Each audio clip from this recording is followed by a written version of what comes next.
door? Okay. Okay. Cool. Thank you. We're recording. Woo! Okay. Are we going to introduce ourselves again? Or? I think we should just go through our thing. Yeah. Let's do our jigsaw. Try to get through stuff so that Abby can be in most of it. Mm-hmm. Okay. The person A was the Slappin' and Steel book about Native American or portrayal of Native Americans in children's books, and I was just like, of course, I always reflect on my own experience and what I was exposed to, and I wasn't exposed to a lot. There was like one book, I think it was like 10 Little Indians, which portrayed that picture in it, and it was just like really interesting to go through. I don't know if you all were able to go through it all. It was a pretty quick read, but just like it really had some good provoking questions between each thing, and some of them I wasn't able to like identify, like which like kind of showed to me like that I don't quite have that full experience yet of being able to like critique things at like I had to read the examples a lot to understand what they were asking. Right. Yeah. And so I just found that interesting, like as I read through it, like the process of reading through it and how some things I wasn't able to identify as like maybe not like, okay, so when I read it, were each of them being critiqued in some way? It wasn't like we were supposed to identify whether it was or wasn't. They just all were like it was bad in some way, right? Or like it wasn't representing them in a. Well, yeah, I would ask a question then show you the wrong way and then say, or is it doing this? And then it was the right way. Okay, so it's back and forth. Yeah. Okay, so I one thing so I was supposed to talk about like most surprising things to me, and so I was also curious maybe if there were one or two things that stood out to any of you about what was most surprising when reading those. And the first thing that was like kind of like horrific to me, I don't know why I didn't know that like Native Americans were being represented in some time for like scalping people. I was just like, that's terrible. And so that was pretty extreme, but I was just like, okay, wow, that's terrible that like we put them in such a bad light. And I don't know, that was just sad. And then I was relating it to the course that we took last quarter and like all that I learned from that. And there was a section where it talked about all these different foods coming from different regions of North America and how they like didn't specialize in it, but that's what they use the most in their cooking and stuff. And I thought that was a good representation of how like each tribe is its own tribe and they're all going to be completely different. And I think that was like one of the big takeaways from the class that I took last quarter was that with those, there were Native Americans in the class and like they were just like so about like we are all completely different, like every little thing that we think is completely different. And so there was one of the counter examples that was good. I'm like, okay, good, this is being brought to light.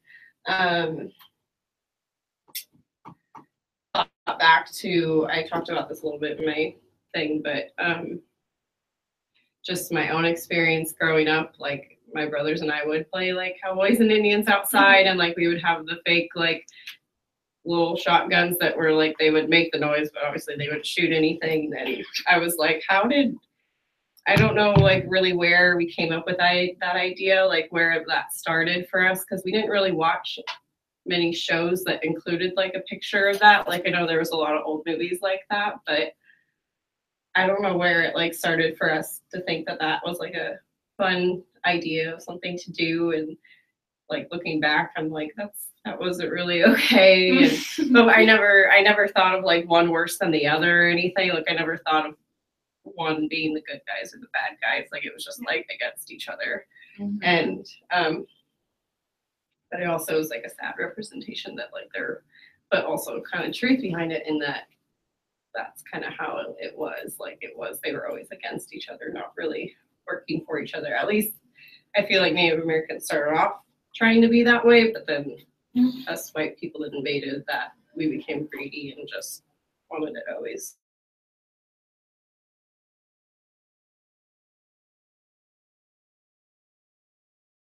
I like enjoyed from that reading, or something that I was thinking about a lot when I was reading that was, it might be kind of stupid, but the Disney movie of Pocahontas. Yeah. And I was like, every time I was reading one of those things, I was kind of trying to think like, oh, was that in the movie? Like, did they, like, is that movie a good representation or not? Like, I don't know, because I just think a lot about like the new Disney movies that are coming out. They're trying to make like a lot more like cultural ones. Like there's Mulan and Moana and Pocahontas and Princess and the Frog or whatever. And like I was trying to think if those are like more racist and stereotypes, or if they're like actually good representations, and if they're helping little like other little girls of different cultures like see themselves in Disney princesses as well. And so like that was something I was thinking, because I couldn't like remember the movie Pocahontas well enough to like compare it with all those things to figure out if it was being like racist or if it was a like okay representation. I want to say it probably isn't. Yeah. The one thing that stood out to me that I can remember from Pocahontas, I can't really remember it either, but was like just the way they talk and how, for one, they could speak English. They all chopped up, like it was talking about in that article. When like, they were talking to them, like assuming that they all like just talk chopped up like that, and that they can't just talk normal if they can speak English. And like obviously when we read, like, or not read, but watch videos of Native Americans talking, they don't talk like that. And so I thought that was like a poor representation of like how Native Americans can talk. So that just made me think back to Pocahontas and how they were like that. And then kind of like along the lines of what you were saying about you and your brothers playing Cowboys and Indians, like in elementary school, like we would put on this pilgrim play where like they were in first grade. Yeah, and then so there was the pilgrims, and then there was the Native Americans, but first of all we called them Indians. Second of all, they talked all chopped up. Like I remember one line was like, "We bring corn," and like that was all they said, like in a really specific like Indian way, like Native American way. And I remember doing that and looking back on that, I'm like, oh my gosh, that was so stereotypical and racist. Like wow, and like our parents filmed it, and they just thought we were so cute, and that was actually so bad. Yeah. And then also I did like a report on Sacagawea as a little kid, and like it was the same thing. Like I dressed up like cultural appropriation after like watching that video and looking back on it. I was wearing moccasins, I had like a feather in my hair, and I was wearing like animal skin dress. And I was like, and kind of off that article that you were saying, one of the questions was one of the questions that they asked are Native heroes only the people who in some way or another are believed to have aided the Europeans in the conquest of their own people? And that's kind of like Sacagawea is known for like helping Lewis and Clark, and that's kind of like all she's known for. So like helping Europeans, and that's why she's famous, but nothing for like her tribe and her people. Right. So I don't know, I was just kind of thought of those things when I was reading that article. That kind of reminded me too of did you happen to read the article on the Cherokee princess? Is it really oh my goodness. It's not funny at all, but I am so curious because my boyfriend's grandma, they're all white, and she always says like, oh yeah, you have like a tiny bit of Cherokee princess in you, and my boyfriend's like, oh okay, like do I really? I don't know. But I never knew that was like, like I never thought anything of it. But I'm just like, whoa, like it just opened up a whole new perspective for me, and it makes me want him to like go figure out like, does he actually have any Native American in him, and tell him about how like, no, you don't have any princess in you. I don't know. I was just like, that whole article really stood out to me because I have like heard of that term. Yeah, I've never heard the term before. Yeah.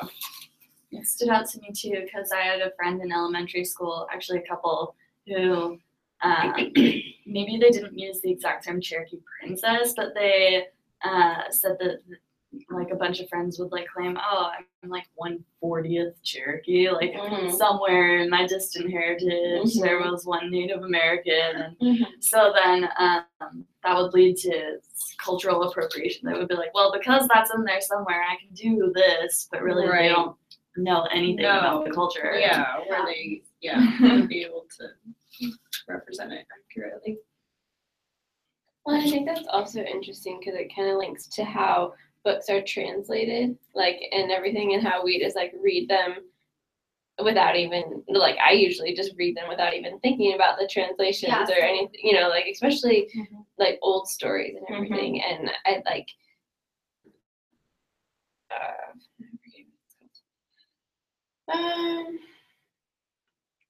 called. The one, I don't remember what it was called, but anyways, they talked about like just be really wary of like how translation is incorporated and like that was the in the yeah about Yeah, American literature. yeah Mhm. and just like how like we just read to like understand like what's being said, but we don't think about like the background of who, I don't know, it goes along with like the authors too, like, you know, thinking about like who the author is and like who has the power and everything. And so it's like this big train of. That's true. So when you open up a book, like of like its accuracy and whether it's like fully representing in a respectful way and honoring way, and But then it also makes me wonder, like when you were saying like about the play, like the Pilgrim play and stuff like that, it's like, well, then are we not supposed to, and not saying that like, but just like, are we not supposed to do like a Pilgrim play or something supposed to like act differently? Like that's kind of, I was wondering that too, and I was thinking about that too with just like cultural appropriation in general, because like after watching that video, like for instance, I'm like, I'll use the example of hairstyles. Like I understand that like African Americans feeling not liking when, or like it being cultural appropriation when white girls like put their hair in cornrows or something, or like do their hair like an African American hairstyle, and then now all of a sudden it's like a trend because the white girls were doing it. But then at the same time, like, because I understand it being that way, where it's like, oh, they've always been like put down for their hair, but now a white girl does it and now it's okay. But then what if it's not that? What if it really is like some white female thinks that the African American hairstyle is just really beautiful and just like actually does want to appreciate it and do it for themselves? Like, is that even allowed? Can that even be a thing? Because it's been so put down on for them for so long. Like, are you even allowed to, no matter what? Right, like are you allowed to dress up like Sacagawea and like wear that even though you're not her and you like are not of that heritage and you're, but you're like you're doing a report, like we do reports on. Right. But is it not okay to like dress up? I don't know. I feel like that is a muddy question that I had about cultural appropriation in general. It's just very confusing to me because I understand it if you're doing it like in a certain way, but then if you're not, does it count? And then how do you explain that you're not doing it in that way? I feel like the line is very gray. You're either like way over here, or you're like somewhere in the middle, and like that somewhere in the middle is kind of just like, because like with the Katy Perry thing, for instance, I understand how hers was a cultural appropriation because she was like, oh, I'm paying tribute to like the Asian culture or whatever, but then first of all, there's not the Asian culture, and second of all, she did it super stereotypically and like a very specific way, so I understand that. But like, are there ways to do it where you can really actually be appreciating their culture? Well, and I like, it's also like with the music and everything, like in that video, they talked about all the music that like the, you know, like Elvis, like how he copied or like reproduced, I think, or republished like all of like that music and everything, gave credit to them, but that was never seen. It was but I had no idea. Yeah, me neither, and it made me wonder like, well, what else have I like just like, you know, become familiar with that I don't even know the background story of it. And I think like we kind of like talked about it last week a little bit and everything, but it's just like there's so much like that we don't know, but it's also like, I don't know, like Miley Cyrus and her dancing or something. Like I don't think that is necessarily cultural appropriation because it's not like African American women have been like like, yeah, it's been called like ghetto or something like that, but it's also been appreciated. Like, it's also, And the thing with that too that I was thinking is like, is it only because it became popular once Miley Cyrus did it, and then like no other like white girls were doing it before Miley did it? So then we're like, oh, Miley is the inventor of twerking. But like, if you know that's not true, and you know that she got it from a different culture, yeah. And like, does I don't she know. need to like every time she twerks, be like, this is for only ever, Yeah. like, you Yeah, know, like- shout out. yeah, I don't know. I don't know, and like that's my perspective, like my opinion of it. Like, and obviously I'm white and I'm not Exactly. in that culture or anything, but I don't know. Another one that came to my mind was for like the first 12 years of my life, my mom was part of a belly dance troupe. Mm. But looking at that video on cultural appropriation and everything that we were reading about in our modules, I was kind of thinking back and going, there was no one from like, I don't even honestly know Where? what part of the Middle East belly dance Yeah, originated right. from, but it was a troupe of all white women. There was, the instructor was even a white woman, like she wasn't from the culture. Mm. But then it's like almost, and I don't know if it's nationally widespread, but I definitely know Pacific Northwest, there's just troops everywhere of belly dancers, and they're all white women. And does that count as cultural Yeah, appropriation? Because it's like a dance form. But it's And, all like, about yes, you get it female from- empowerment too. So, oops. Hmm. So I don't know if it's like inviting more women from other cultures in to empower them as well, or I don't know. That was a tricky one for me because that's always been like a really cool part of my life. But then I was Mhm. like, oh, whoa, like what was this leading me to believe about? Like, Right. because I don't even know what region it's from, like I Yeah. just associate that with Middle Eastern culture in general That's now. true. So Like, how strict are the walls of culture? Like, shouldn't we be sharing different things from every different culture? Like, yeah, isn't because that that way it's kind also of? diversify Yeah. like what we know and But then have if you more- want, but then when people do it, then it's cultural appropriation, or is it only if it's in a really specific way? How do you explain that you're not? Like, it just seems super confusing.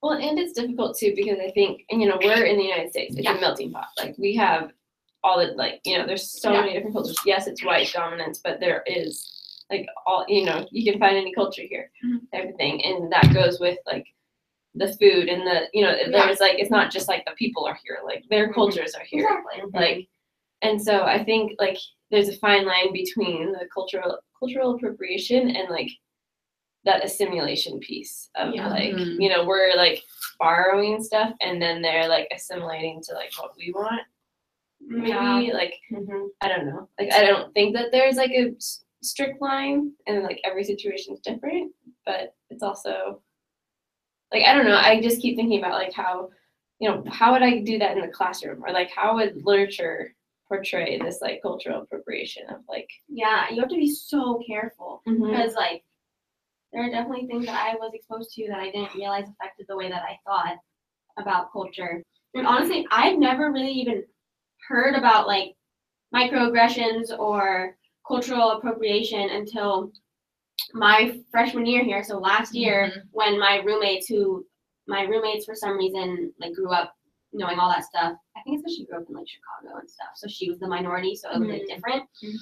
But so it's like she told me all that stuff, and like she told me about how like the little song like 1 Little 2 Little 3 Little Indians is like super racist, and I like never thought about any of that before. So reading all of this was like getting more information on that stuff that like she kind of informed me on. It was just really weird because like I never knew any of this stuff growing up, but like we need to teach kids this stuff early on so that they do know all this.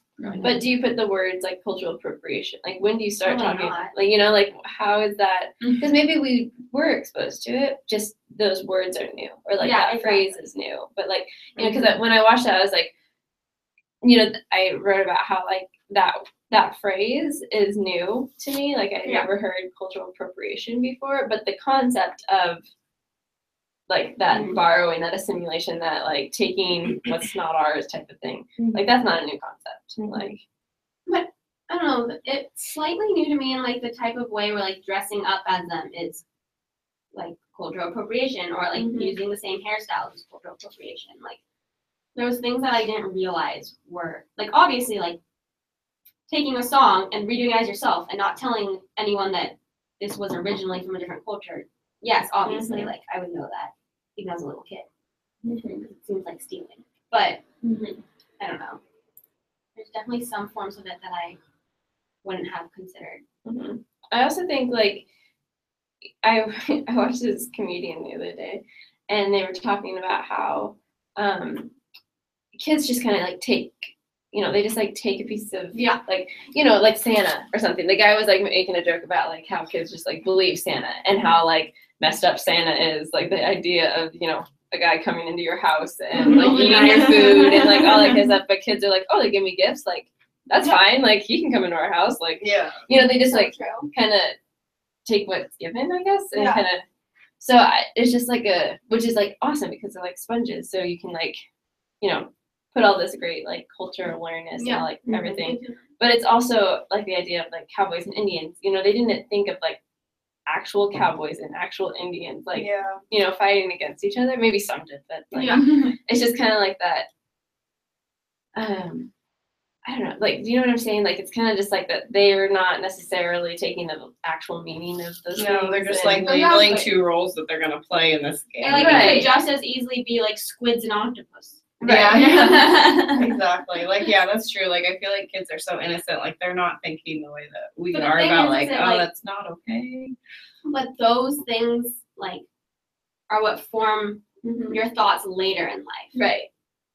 And like, if a student is a minority or something, they know that they are, like just, like if you're a boy or a girl, that you're a boy or a girl, like, or like, whatever the case may be, like you know that difference between each other and like, some is acted upon and some is not, but it's just like, there's that gray line again of like how to, I don't know. I think you have to kind of tread lightly, but also I'm thinking of like younger kids, like not necessarily like older elementary, but like just like younger kids. So. And like what you said about kids like know what race they are, know what if they're boy or girl.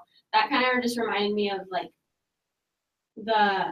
it's like a small connection, but the white supremacy type thing where it's like a kid will walk in, or like it's in one of her poems from A Suitcase of Seaweed. Like she walks in and sees the only other Asian kid, and then she knows like that's the only other Asian kid. It's the only person I like kind of relate to, and like that's something that's really common for students of different like races and cultures to walk in and like identify the person that they can relate to, but then a lot of times they don't have that, and that's something that I never like thought about as white supremacy, is that I can without fail know that I'm going to walk into one of my classes on the first day and there will be someone who looks like me, or even like usually the majority is going to look like me. Like I don't have to ever be nervous of being the only person that doesn't like fit in. And that's just never, I don't know, I've never thought about that as a kid. There was one time when I was in, I think like 8th grade, my family had gone to Disneyland, and we walked into this grocery store, and it was all Hispanics, and it was just like we were seriously the only white people in the store walking through. And I remember my mom saying like, well, like she wasn't saying it like in a mean way, but it was just kind of like okay, like soak this in because this is what like other like people feel like as we were walking through. And she kind of just like leaned over and whispered that, like, like one pointed out that we were the only white, because I didn't even notice it, like like of course it was a Hispanic store that we were in like a grocery store, and there was just like, it was so busy. I just remember it was just like packed with people. But I remember that like when she pointed it out, it was like, oh yeah, like this is like in a situation where that doesn't happen very often, and that is like very new and like real, because we're like, it was just so overwhelming. It was just like, our language wasn't really like, it was spoken, but like everyone around us was speaking Spanish, and it's like, yeah, you can get that when you go to a different country or something like that, but it was like, we were in California, like we were in Disneyland, like we were, it was just like it was a really cool realization, and I think like that's important, like, but. I had something really similar to that as a kid when my family, I don't remember where we went. I have no idea. I can't remember. But we went into this church, and we were the only white family. The rest were all African American. And it was just like so surprising for me, because I was just like, whoa, like this is super overwhelming. There's no one else here except my family that looks like me. Like, I don't know. I like didn't know how to feel because I've never like had that experience before ever. And so like looking back on that, it's crazy to think because like that's how they feel a lot of the time. Well, and it's just like then we can, we want to expose kids to that idea, and I think literature is a really great way to do that. Like even no matter like what your classroom dynamics look like, or like the diversity in your classroom and everything, because if you take a really good book that incorporates like everything that we've talked about so far, like with the analyzing and now like the translations and the author and the power, and like if you take all that into consideration and like dissect it afterwards with the kids, I think you can like really have a lot of power, and can even like not necessarily put them in a situation where all the white kids are somewhere where they're the only one like white kid or something like that. Put them, I don't know if that's like possible. Yeah, but like I don't know, you're I'm not saying like to do that, but I'm just like saying like, but like I don't know, what's it called? This video that we watched last week with like the single story, the TED Talk, how she was just like talking about how vulnerable we are during like reading stories and everything like that. Just like we kind of are more like a sponge, and even like this age we are like. Did you have anything you want to talk about from your jigsaw? I mean, mine was a lot about like translation. Okay. Like that was a connection between Tunnel and this. It was the Native American and rethinking, and like it just talked about like the guidelines that the author explains for reading Native American literature. One thing that I found interesting was to clearly define what you mean by Native American literature, because we kind of briefly talked about it, but just like how like American Indian refers to many nations within one nation, and so it's not like you can't just group Native American literature into like one thing. So I thought that was like a really important point, and the translation was also really important. Yeah.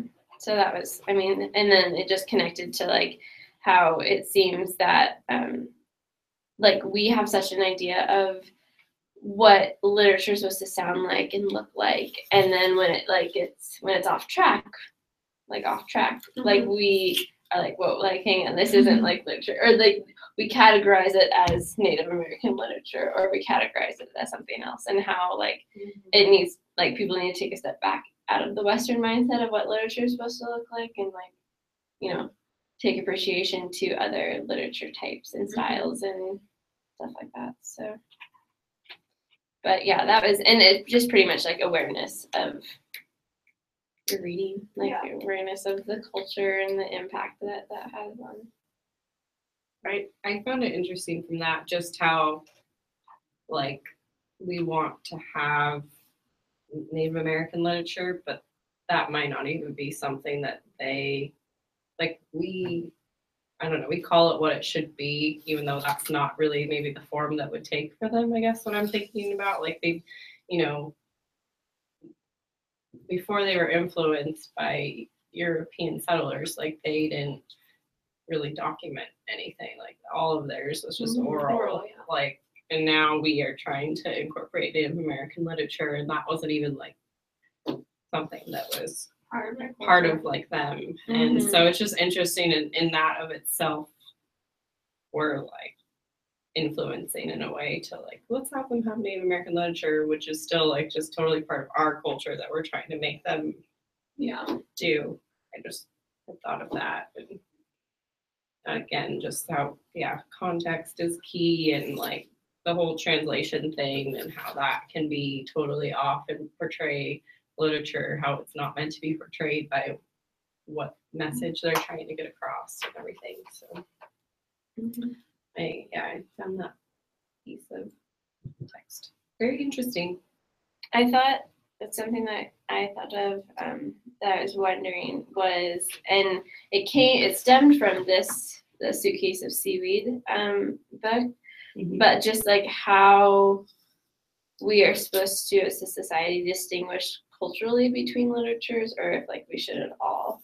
Because like if you have like Native American literature over here and African American literature over here and like I don't know, like shouldn't we just have like literature or do we need that like Categorize separation? it? Yeah. Yeah. Like Also, are we not supposed to categorize Asian literature? Like, you don't say Asian, right? Asian American literature. Like that's not a 'Cause- very common. But yeah, but like, is that even it? Because they like talk about Asian is not like it's like there's so many different yeah, like cultures what within Asian. what Asian are you? Yeah, like that exactly, video yeah. or that poem, I guess. Yeah, what Asian or what kind of Asian are you? Mm-hmm. That video was interesting because I was kind of thinking about it. I don't know if I've ever actually like said not what kind of Asian are you to someone, but I feel like they're kind of like, oh, where are you from? And then when they tell me like, oh, Boston or something, and I'm like in my head, I don't think I actually say it out loud, but I'm like, no, like where's your family from? Like, you know, like obviously because I'm curious, but like if you want to know that information, are you not supposed to ask it and you just wait to see if they tell you, or is it kind of like there's a better way to ask it? Like, how does that work? Yeah, because whether they're white, Asian, African American, like, I don't know. I'm just curious about anyone and where Yeah. anyone's coming from or where, like, it's not like I'm singling them out ever. I feel like I'm just always curious, but maybe I unknowingly just Exactly. am drawn to, like, wanting to know, like, where their family heritage is from then versus another white person. But even all that I find interesting. But I just feel like that culture tends to know and like be more proud of where they're coming from than like an average white person in their life. I feel like when I Because ask I'm that, like, oh, I'm when I ask white people, I feel like not all don't know, but there's definitely more that are like, oh, I don't know, I haven't looked into that, or like I think I might be this, but Yeah. like when you ask someone from another culture, like I feel like they appreciate where they come from, and or at least I hope or think that they do, and But I do you don't know. think that's Just just ask them? because do you think that's because they are asked that more often than I don't know. Because like nobody asks like, hi, I'm Abby, like where are you from? You know, Yeah, like yeah. I don't No know. one you would don't- ever ask me where I'm from. Well, no, because Yeah.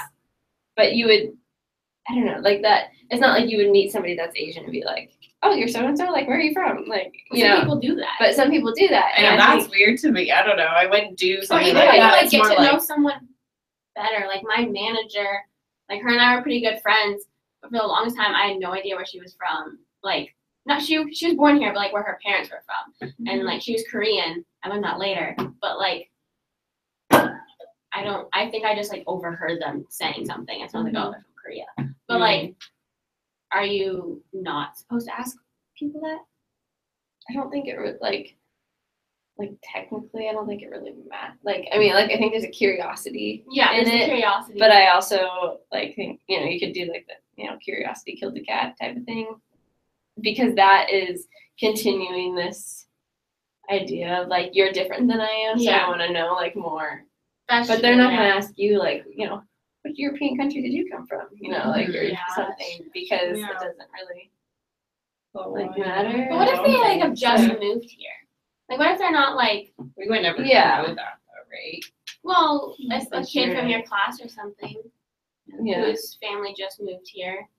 Like, Well, then that would be a situation, I would say, but not unless it's like presented in that way, like, oh, they just moved to the U.S. Then I feel And like be like, that "Oh, would be from common where?" to be asked that, and that's something you wouldn't really have to question, like, oh, should you be asking that? But I don't feel like there's like that many situations like that. But at least that's what they're not trying to get across with the videos. Like they're not like put in those situations where, Yeah. I just moved here from somewhere else. to Yeah, the they're US. usually like, It's born like in they've America. been here. They're So Yeah. I think it's like it's also important, like the what kind of Asian are you? The poem and everything. Like he addressed so many stereotypes Mhm. and like the single stories and just like so bluntly Yeah. that it just Mhm. like it was like I thought it was really empowering and really I think spoken word poetry is like really empowering usually anyways. But I thought that was a very awesome way to use his position to kind of promote this idea of like, hey, this is an issue in society, like, and it's not just me who's, you know, being impacted by this, but like how we talked about, like, you know, like how can you use your like white privilege and stuff like that, like, you know, he's using his position to advocate for his culture and everything, and I thought that was like a really cool point. And just how we, you know, because it is so true. I mean, like it's like the reader or the ticker tape again. Like, you know, you just, as he was saying, it's like, yeah, like you know, I've witnessed people doing that, or witnessed people saying that, or maybe I have said something like that, or assumed something, or. In one of the videos, actually, I think it was in a couple of the videos, honestly, I think it was like the microaggression one and the like, oh, if white people were to have like these things said to them, like there was a couple of videos where I think this was kind of said, but like I've heard people say this, they're like, oh, you're pretty like for an Asian person, or like they're attractive for an African American person, and like I've heard people say that, and I'm just like, oh my gosh, you can't say that, like that's so bad.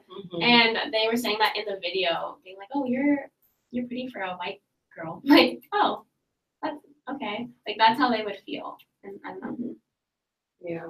Watching those videos made me think of just how patient some of my high school friends were with me, because I came from a very white elementary school, and so going into middle school and high school, I just like didn't know anything about other cultures.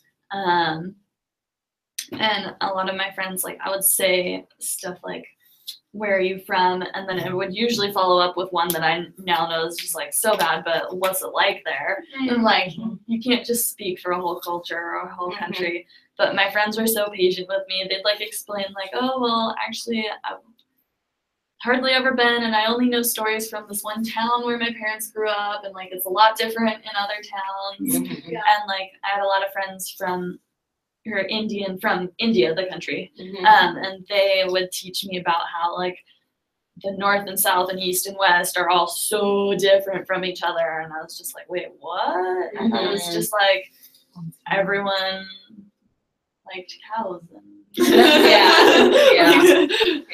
so but that made me think of, there's a question one of you asked a bit ago about how do you know when it's appropriate to ask those questions, and how do you know when it, even going back to like the cultural appropriation, how do you know when it's appropriate to do certain things versus not? And it kind of made me think back to our American Indian issues class that we took last quarter, and how one of the big takeaways that I also took from that was just like, find somebody who's an expert and hear what they have to say. And so like, and just like ask people like, is this okay? Like what, like if you don't know, like don't be afraid to ask, like do it respectfully, but like if you just like don't try to learn at all, then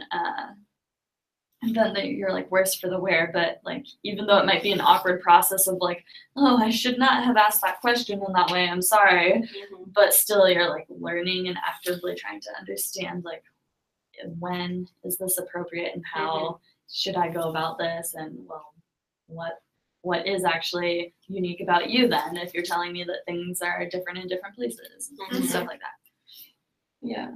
Well, it's like, I don't know, when I studied abroad and I met all these people from all over the place, like it was like, and it's still mind-boggling to me just like how our perception is so different. Their perception of the United States is so, like, when I say like I go to school 6 hours away from where I grew up, which is still in the same state, they're just like mind blown by it, because it was just like, they can drive in Europe, a lot of them, that's where a lot of them were from, not all of them, but they can drive across their country in 6 hours. You know, like, and so one of my friends was like, I want to come to the United States and I want to do a road trip for a couple of weeks, like go all over the United States. I was like, you're gonna need a couple like months to do that. Like, if you're gonna like go, she wanted to go like, you know, from where we live up down to Texas, like up and like all the way to New York and everything. It was like, and it was just so interesting to me to like, you know, our perception is so different because everything is so big and so vast and everything just within this country compared to a different country, and just like how you can't really compare, like there's not two things that you can compare when you're talking about like a different culture or a different country or a different, you know, like you can't really compare it. You can like step outside your own box and compare it, but like it's just like it's hard to, and I think that's where a lot of stereotypes and a lot of assumptions and like all that kind of stuff stem from, because like you're comparing it to your own experiences. What's that called? The ethnocentric like point of view, where you're like thinking about it in your own terms based off your own experience and not off of yeah. But anyways, I think that like if it's those stereotypes and like, or asking those questions and stuff and not realizing like the harm that they might do, or the stereotypes or like assumptions and stuff that they already make, like it's a big part of, I don't know. And it makes me wonder like how you can, like, is it necessary to like have those perceptions with kids like change, you know, like what am I trying to ask, like the I don't know, let me think about it for a second. Because I just ran myself into the ground there. I am supposed to share one of the poems from the book as part of my thing. Oh yeah. And like explain why I chose it. So I'm just gonna do that really quickly. Because my section was about poetry and how like teachers, like, usually you can introduce kids to poetry by using like lighthearted poems, like Where the Sidewalk Ends, like anything in that book. Like that's gonna introduce kids to poetry. But then you need to like find ways to introduce them to like more of the actual sophisticated traditional poetry, and how like you can do this through songs. Like teachers have like printed out song lyrics and given it to the kids, and then I labeled it, and then Thank you. You just done. I don't know why. But anyway, and there was a poem, and there was a few poems, and I read them, and this is the one that I decided to choose.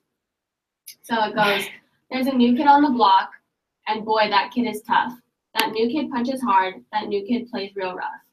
That new kid's big and strong, with muscles everywhere. That new kid tweaked my arm, that new kid pulled my hair. That new kid likes to fight and picks on all the guys. That new kid scares me some, that new kid's twice my size. That new kid stopped my toes, that new kid swiped my ball. That new kid's really bad, I don't care for her at all. And I thought that was a cute poem. Like, I like that poem because it was like, the whole time I was reading it, I definitely was thinking like, oh, the new kid's a boy, because of like all the things. And so that reminded me of like that one riddle that we like was in something last week, where it's like the one where the kid gets in a car accident with their dad, and the dad dies, and they go to the hospital, and the surgeon's like, oh, I can't work on this kid, it's my son. And they're like, oh, how is this possible? Well, because his mom's the doctor, right?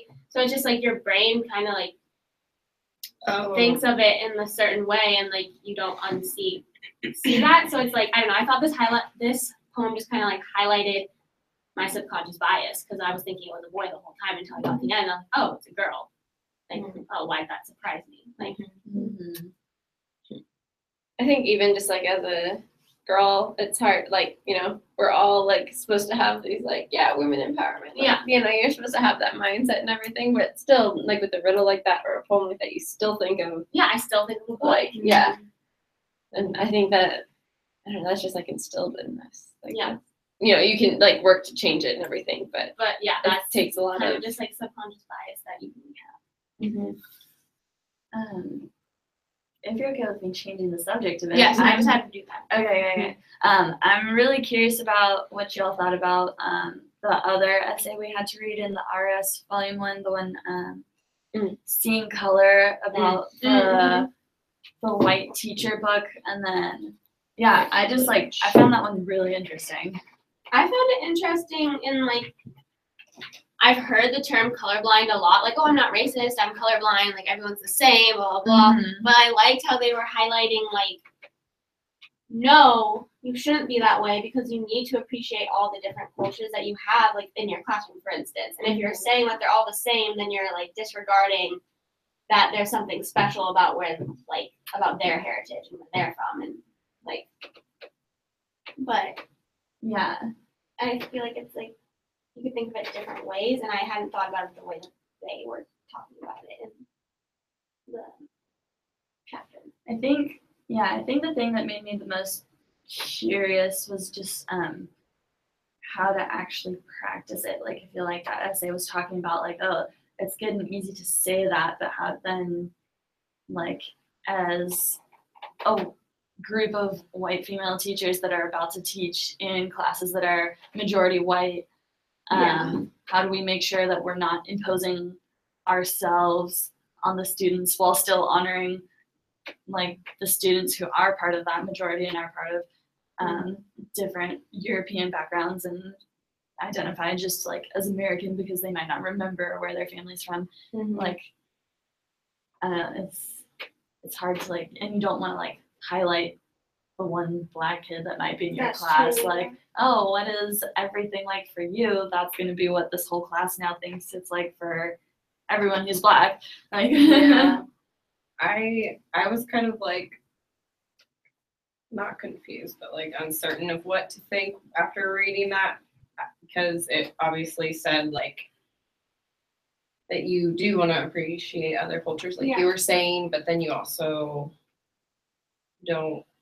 But you don't want to be colorblind, but you don't want to like make them stand out. So what I guess I understood it or articulated as in my own way of thinking was that we as teachers don't want to treat them differently because of just their color and their culture, but also to be sensitive of where they're coming from and what they have to go through. So I was just trying to figure out how, as a teacher, I can, not be colorblind and to, I don't know, be a good example of that in the classroom without, like, I don't know, explicitly saying, like, okay, class, we don't want to be colorblind. Like, I feel like that's too young or too advanced of a topic for younger kids that we might be teaching. But how do we go about, like, being a good example of not being colorblind yet? I think like it's the culture that you have in your class, like that you present in your class. And it's not that you want to single them out, but like something that I learned while I was studying abroad and everything is something that's really cool. And they did it with religion, which obviously we can't teach here, but I just loved it because they would have one of the students. So they had like, a bunch of different kids from all over the place. And, one kid was from India, anyways, somewhere over there. And they practiced a religion that was not common in Finland. And so what they did is have this kid create his own presentation on the religion and then present it to multiple classes.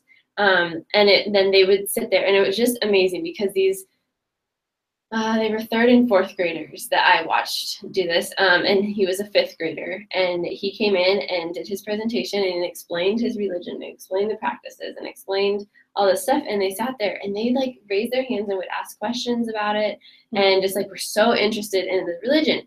And it was not just like this one time that this kid presented. Like he went over to another class and presented, and then went to the younger kids and presented, and went to the older kids and presented, and then like the following week, then they studied a different religion.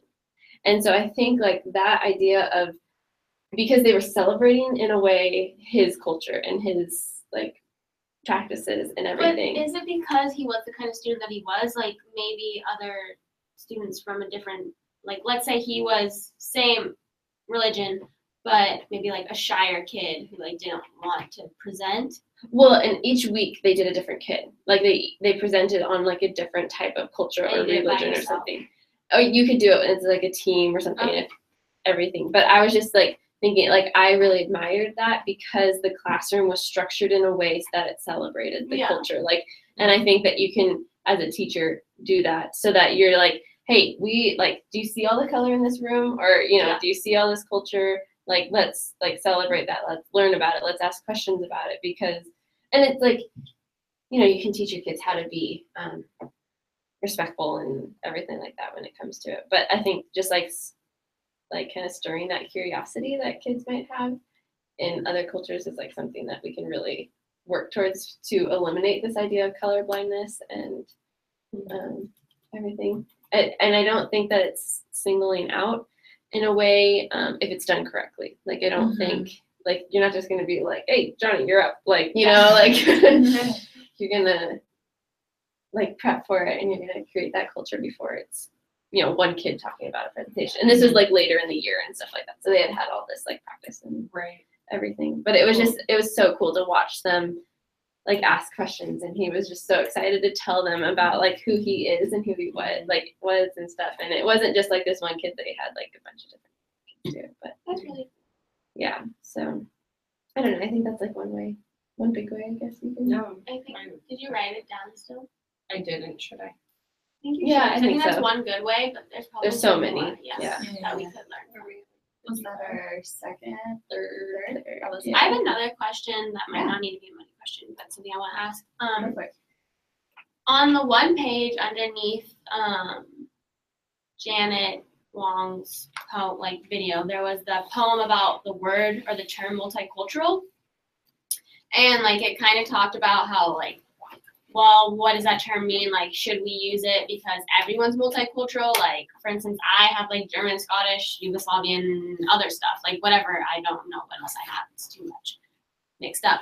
But like, but when we use that term for just like, oh, African American, you're multicultural, or like that kind of thing. And it kind of talked about how you like shouldn't use that term, but then like, I know it gave two other options. The other two were multi-ethnic and cultural pluralism. Like, how is that much better? Like, should we not be using the term multicultural? Because I know that in woodring classes and in my American Studies classes, we use that term. Like, I'm just confused by that. I had that same question. Okay. Yeah, maybe put down 4 muddy questions this time. Yeah. 'Cause I don't honestly have the 'Cause I don't answer to know. that. I just kind of, you want to write it? You can just write like, can or should we not be using the term multicultural, and how? Oh, because there were different terms that. Yeah. Yeah, I How had is never heard. multi-ethnic or cultural pluralism any Okay. better? Okay. Yeah. Gotcha. I remember Like, that. what Being makes like, it different? what? Yeah, what's Yeah. the difference? I know. I was like, what in the world? I've never even heard of these. Neither have I, but like it's just Especially as an doesn't mean LLC anything major, different. we hear that I know. all the time. Yeah. Yeah. Okay, well, I'm gonna go back to work, so Bye. I Yes. have to bug you to work pretty soon too, but I can stay for like 5 more minutes if We there's kind of just want to do like something else. windows and mirrors really quickly, Yeah. because I'm really interested in that. And I was reading your post and how you said like I'm just gonna steal this. Oh yeah. In the Black Veil Berry, you were talking about how like you didn't see Yeah. any. But then I read Abby's, and I was like, oh. Okay, I don't remember what Abby said. Oh my gosh. But like I was going through like thinking the exact same thing as you, and then I looked at the pictures instead, Uh-huh. and I like didn't look at the words. I only looked at the pictures, and I saw like kids picking berries and like kids playing outside under in the sky, and kids reading, and Yeah. kids hugging family members, and Right. like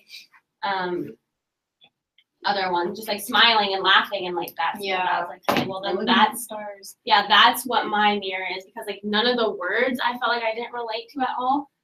But I guess I felt like I couldn't say that I could, and so like I guess I Exactly. was thinking of like, okay, I need to think of this in like a deeper way, but I think that that's still like what you're saying yeah, is good.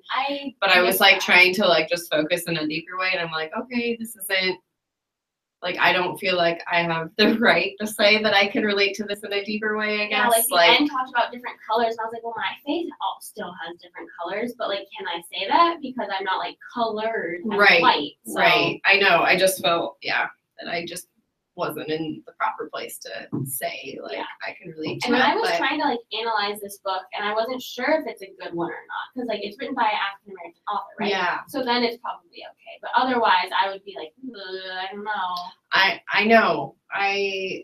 But I also like found it kind of cool and interesting how, just from a perspective I've never even thought to look at, and how do African American people look at others and see like, oh, Mhm. we're still different shades Yeah. of African American, and why is that? And so I thought this was kind of a cool representation of that, I but agree. also it brought out like the negative hurting feelings that they might feel from that. I And also think it was like really beautifully done. Like it like celebrated the beauty of their different skins. differences, yeah, and they still have differences. differences, and Yeah, they exactly. can easily be, each their own unique self, and that they aren't still categorized into Yeah. just one major group. And Mhm. no, it was I really did like it, but I was like, okay, do I need to look at this critically? I don't want to, but I feel like, should I like look at it critically? Like, how is it not doing what it maybe should be doing? I don't know. I think the pictures are really good too. No, They're they not- are. They're not Yeah. generic, the same or anything. Did you see a mirror in it? Yeah, I a was window about to or share. mirror. Yeah, the mirror. I was also just gonna say, like, I loved the window. I agree with y'all that Mhm. it was so wonderful to like just see them celebrating. Like, we're all still different, and like because African Americans have been in America for so long, there's been so much cultural and genetic mixing. Yeah. That there's all these different people out there in the world now, and Mm-hmm. I thought it was cool to just see a book celebrating like we're not all just black. Like, Yeah. we're No, different. yeah, exactly. But yeah, my mirror that I saw was just a few lines here from the Cranberry Red poem that I really liked. Mm-hmm. That I think could apply to literally anyone. Mm-hmm. When we measure who we are, we don't leave anybody out. We count who we are and add all who came before us. That way we figure it, we're just great. Wow. Yeah. And I really liked that. It made me think about how like everybody has a story to be told, and everybody, like when it talked about measuring, I almost imagined like making a recipe. Like everybody has different ingredients that they've all mixed up to make who they are. Cool. But That The reminds me way- of the seaweed book too. How her grandma like just grab some of this, grab some of that, and put it together, and that's the cookie. And like yeah, Yeah, and that's true. but all those little pieces come together to make us each wonderful, like unique individuals. So that was the mirror I saw. I really liked that. That is really cool. I like it too. No, I did like the book a lot me too. and would want it in classroom. Another from the other book, the seaweed one. Mhm. My mirror was, I really like hearing people's mirrors because I like hearing like how they see themselves. Yeah. Because we like see ourselves so differently Yeah, because we all have like and different sometimes you can backgrounds. relate, sometimes Mhm. not. Yeah, and I don't know, I really enjoy looking at these cultural books and seeing it because at first, like my first instinct is like, I don't know, I don't relate to this at all. And then I like kind of go back and like, That's my initial Yeah. or reaction to it. Yeah. and like the Looking neighborhood first. one, the neighborhood poem from that, the one that talks about like her house. Yes, that's the one I was about to Yeah, talk about. That's the one I completely relate to because like as a little kid, I like grew up in this one house, and then when my dad remarried, we moved to a different house. And then every now and again, we would drive past the old house, and I just remember it getting like duller and duller, and like it used to be like this great place that had like my favorite climbing tree and like That's all these true. secret places. And then the more we drove by it, like people repainted the house, they cut down my favorite climbing tree, like it just became like someone else's house that was just like all the Yeah. other houses. Yeah. Yeah. But it used to be like my place. No, And then- I feel the same way with the Yeah. house I grew up. I And didn't talk then- about it, but Mhm. Yeah, So and the true. exact same thing happened again because like we moved when like me and my sisters were in high school. Like, so we moved to the new house, and I like got new sisters from my family since we like became a new family. And then like I don't know, this house actually did look like all the other houses in the neighborhood, but like we made it special because it was our house, and like we like had all our secret stuff and all our play areas. And then like now, like I even drove past it like a couple months ago, and looking at it, I was just like, it just looks so dead. Like it's just someone else's house. It's not what it was, and it's just weird. I know that is really weird. I related in the suitcase of seaweed to a few of them, and the one that wasn't very deep was just the campfire one and how I loved that and Yeah. growing up doing that. Mhm. But then the hospitality and quilt one stood The out to quilt me. one stuff me too. Quilt one because of family. Like I have a very blended family. And Same. blended in that I have stepdad, half sister, Yeah, exactly. I was saying how like mine's not like culturally blended, but No. it's very like yes. my family has gone through a lot of divorce and remarriage, so it's Same. so much like Yeah, patchwork of yeah, like family. there's just like when I go to explain my family to people, I'm like, well, here we go. Yeah. But for the hospitality one, this is just like was like a nice fun reminder of like growing up when my family was not really a quilt yet, I would say, and it was just felt normal and everything. But was growing up, my mom would always like have to ask people to take their shoes off because no one ever would. And like we had white carpet everywhere, so I think that's why. And she wanted to try and keep it in good condition, but just the differences in the two is like she wouldn't. I don't know that this was literal that she wouldn't feed them anything because they didn't take their shoes off. But I like had the same like thoughts as Janet, and that I was like, why wouldn't they see like that there's shoes right here, that we all have our shoes off, and that they're still walking into our house without with their shoes still on, and just how, yeah, that was like a really important part to my family of just doing something so simple like that. Yeah. And I wonder, even that could kind of be like slightly a window too. Okay, slightly a window too, just because like for your family it was because you had white carpet, but like for her family was it like a cultural thing? I know. Yeah. Yeah. To, like, take off your shoes. I know. I like tried to think of that too, though. Was like even with the campfire one, like was that like a really special time for them to be able to have marshmallows? Yeah. Like I don't know what their financial Like, situation was. Like I would get them every time. I always get marshmallows. Yeah, like, a whole big bag of them, not a single one. Like all of them. No, I know. I could have as many as I wanted until I was sick. But yeah, I was trying to think of that way too. Like when I would. Yeah. I feel like most of the time I see myself in like the mirror in these books. It's for something slightly different than how they see themselves, though. It's like a mirror window. Right. Okay. We end it. Yes, we can. Bye. Bye, Joy.